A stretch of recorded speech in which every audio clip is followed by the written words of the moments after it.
Welcome to Global Hub Updates. Please subscribe to my channel and press the bell icon for more updates. The world watched, transfixed and anxious, as a crisis unfolded in real time. Chaos erupted in the South China Sea, a region already simmering with tension and historic rivalries. The waters, usually bustling with trade and fishermen, suddenly became a flashpoint for international conflict. News flashed across every screen. Chinese Coast Guard rams Philippine supply ship. The headlines were stark, the implications even starker. Social media erupted with outrage and fear, as millions tried to make sense of the rapidly escalating situation. Shaky, heart-pounding footage captured the moment a massive Chinese vessel slammed into a much smaller Filipino ship. Water cannons blasted the deck, sending the crew scrambling for safety. The world saw not just a collision, but a deliberate act of intimidation. This was no minor incident. It marked a dangerous escalation at the contested Second Thomas Shoal, a remote reef that had become a symbol of national pride and sovereignty for both nations. Military analysts warned of a growing Chinese maritime militia swarming the area, their presence blurring the line between civilian and military, making the situation even more volatile and unpredictable. The Philippine government lodged a formal protest, while crowds in Manila took to the streets, waving flags and demanding Beijing back down. The air was thick with anger, fear, and a fierce sense of patriotism. The United States condemned China's actions, but its response was measured, even cautious. Officials spoke of alliances and commitments but avoided promises of direct intervention. Would Washington risk open conflict over remote islands, or would it choose restraint, leaving its ally to stand alone? The question hung heavy in the air, debated in war rooms and newsrooms alike. China, meanwhile, claimed the Philippines had trespassed, warning others not to interfere. Their message was clear. The South China Sea was their domain, and they would defend it at any cost. The Philippines looked isolated, standing up to a giant with little more than international law and national pride. Their diplomats pleaded for support, but the halls of power felt cold and distant. Tensions soared as more videos surfaced. Filipino fishermen harassed by larger ships, their livelihoods threatened, their families left waiting and worried on the shore. These weren't just military clashes, they were acts of intimidation that reached into the lives of ordinary people. Families watched the news, wondering if their loved ones would return home. Sympathy for the Philippines grew worldwide. Rallies erupted in distant capitals, online campaigns called for justice, and a chorus of voices demanded an end to the bullying. The world wondered, would the Philippines yield to pressure, or would an unexpected player step in and change the game? The suspense was palpable, as everyone waited for the next move. The answer, as it turned out, would come from a place no one expected, a distant land, ready to tip the balance in a sea on fire. Then, the unthinkable happened. Help arrived when it was needed most, but not from the usual source in Washington. This time, the world's attention turned to Riyadh. In a move that stunned analysts and diplomats alike, Saudi Arabia announced a sweeping package of military aid to the Philippines. Cutting-edge missile systems, advanced anti-ship weapons, and a contingent of seasoned military advisors. News cameras rolled as Saudi C-130 Hercules aircraft were loaded with crates of military hardware, all bound for Clark Air Base, signaling a new era of cooperation. This was no symbolic gesture or diplomatic formality.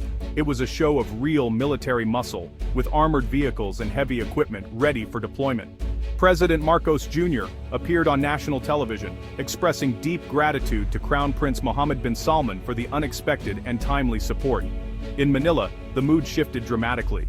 As Saudi cargo planes touched down, crowds gathered at the airbase, watching with a mix of relief and hope as supplies and personnel arrived. The Desert Kingdom, once a distant player in Asian affairs, had suddenly become an unlikely hero in the eyes of many Filipinos. The aid package went beyond just weapons and equipment. Saudi troops would participate in joint exercises, training side by side with Filipino forces, sharing tactics and building trust. The sight of Saudi soldiers marching on Philippine soil, participating in official ceremonies, sent a powerful and unmistakable message to the region and the world. These were not just foreign advisors, they were true partners, working shoulder to shoulder with their Filipino counterparts, forging a new alliance in real time. In Beijing, the reaction was immediate. Military analysts and government officials watched the unfolding news with growing concern, realizing that any act of aggression would now have global consequences. The geopolitical landscape had shifted overnight. alliances were being redrawn, and the world's leaders scrambled to respond to this dramatic turn of events. For the people of the Philippines, it was nothing short of a lifeline, a moment when fear gave way to hope, and uncertainty was replaced by the promise of support. For Saudi Arabia, it marked a bold new chapter in its history, a demonstration of its growing influence and willingness to shape events far beyond its borders. The world watched in awe as the Desert Falcon soared into the Dragon's domain, signaling a new era of power and possibility in Asia. The balance of power in Asia had shifted perhaps forever. The region, and the world, would never be the same again. Saudi Arabia's move was no act of charity. It was a calculated power play, a strategic maneuver designed to shift the balance of power in the region. Every gesture, every handshake, was part of a larger game, one where influence and alliances mattered more than ever before.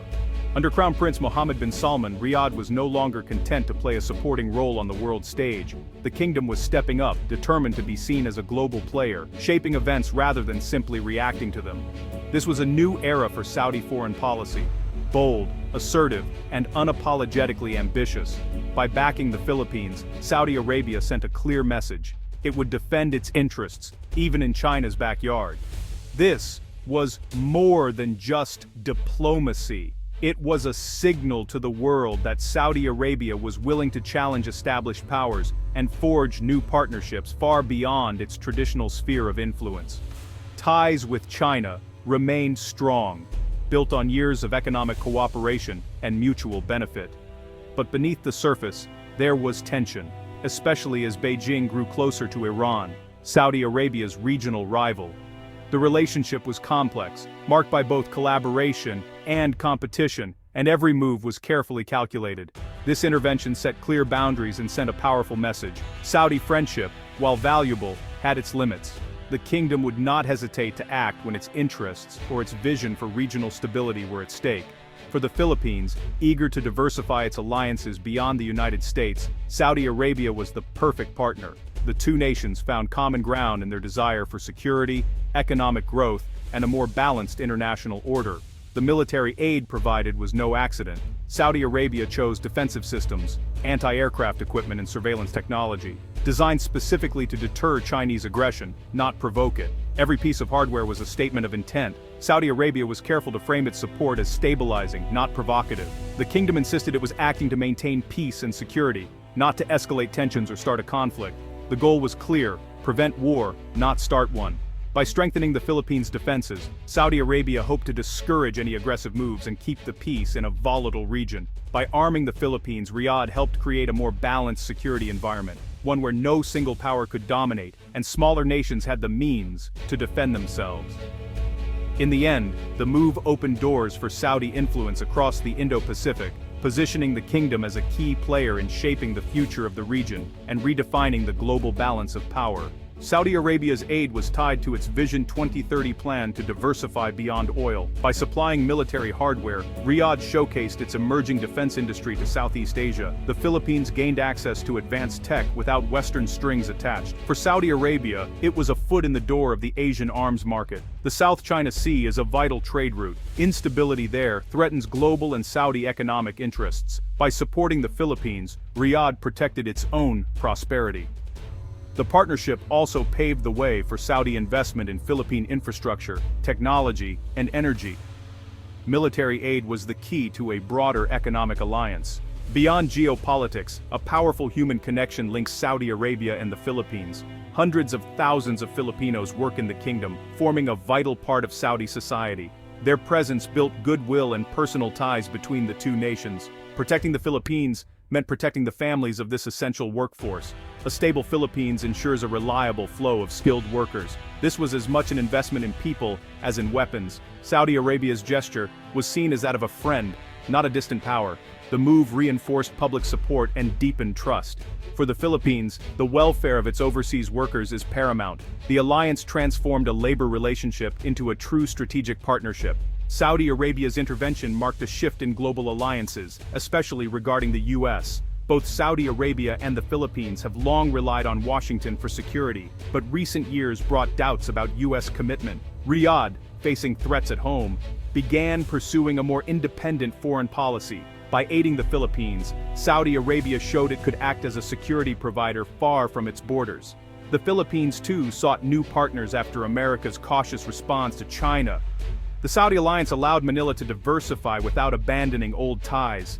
This is middle power diplomacy, countries shaping their own security, not waiting for superpowers. Flexible coalitions are replacing old alliances. The world is moving toward a multipolar order. Saudi Arabia and the Philippines now have a greater voice. The rules of the game are changing. Saudi Arabia's bold move didn't go unnoticed in the Gulf. The UAE and Qatar watched with a mix of surprise and ambition. Riyadh's intervention set a new precedent for Gulf leadership on the global stage. The UAE might accelerate its own outreach, while Qatar could double down on unique alliances. The competition is a race for influence, not just rivalry. Saudi Arabia's Philippine Gambit signaled a shift from regional to global ambitions. The ripples would be felt across the Middle East and beyond.